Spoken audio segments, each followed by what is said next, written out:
বলিউডের সেই নামটা যে কমেডি করলেই হলে হাসির তুফান বয়ে যায়। হ্যাঁ, আমি বলছি আয়ুষ্মান খুরানার কথা। ড্রিম গার্ল 2 দেখেছেন তো? মনে আছে না আয়ুষ্মানের কমেডি টাইমিং? এবার আয়ুষ্মান আবার আসছে ফুল ফ্যামিলি কমেডি নিয়ে। এইবার আয়ুষ্মান একদম নিজের ঘরানায় ফিরছে। ভৌতিক কমেডি ছবি থামা মুক্তি পাচ্ছে চলতি বছরের দিওয়ালিতে। সেটা তো থাকছেই, কিন্তু সেটার পরেই চলতি বছরের সেপ্টেম্বর মাস থেকে শুরু হচ্ছে একদম একটি নতুন ফ্যামিলি কমেডি সিনেমার শুটিং। প্রডিউসার বলিউডের হিট কমেডি মেকার ভূষণ কুমার আর জুনো চোপড়া। এরা যখন আছে বুঝেই যাচ্ছ হাসির ফুলঝুরি তো হবেই।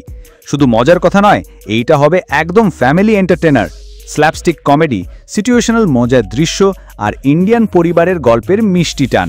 ইনসাইডারদের কথা শুনলে এই সিনেমাটি একটা ফেস্টিভ্যাল রিলিজের জন্য পারফেক্ট সিনেমা হতে চলেছে। আর ইন্টারেস্টিং ব্যাপারটা কি জানুন, এখনও পুরো কাস্ট রিভিল হয়নি, কিন্তু ইনসাইডার্স বলছে এই ছবির জন্য খোঁজা হচ্ছে এমন কিছু মুখ যারা একদম হাসিয়ে কাঁপিয়ে দেবে গোটা সিনেমা হল। এটা শুধু একটা সিনেমা না, এটা আয়ুষ্মান খুরানার একদম অন্যরকম কামব্যাক প্ল্যান। ভৌতিক সিনেমা থামা, এরপর একটি স্পাই কমেডি ছবি সারা আলী খানের সাথে 2026-এ, আর তার আগে এই ফ্যামিলি কমেডি দিয়ে পুরো পরিবারকে হলে টানতে আসছে আয়ুষ্মান। তো কি মনে হচ্ছে, আবার কি আয়ুষ্মান খুরানা একবারে বাজিমাত করবে? কমেন্টে জানাও। আর ভিডিওটা যদি ভালো লেগে থাকে লাইক শেয়ার করে দাও, আর অবশ্যই সাবস্ক্রাইব করতে ভুলো না। দেখা হবে পরের ভিডিওতে। টাটা।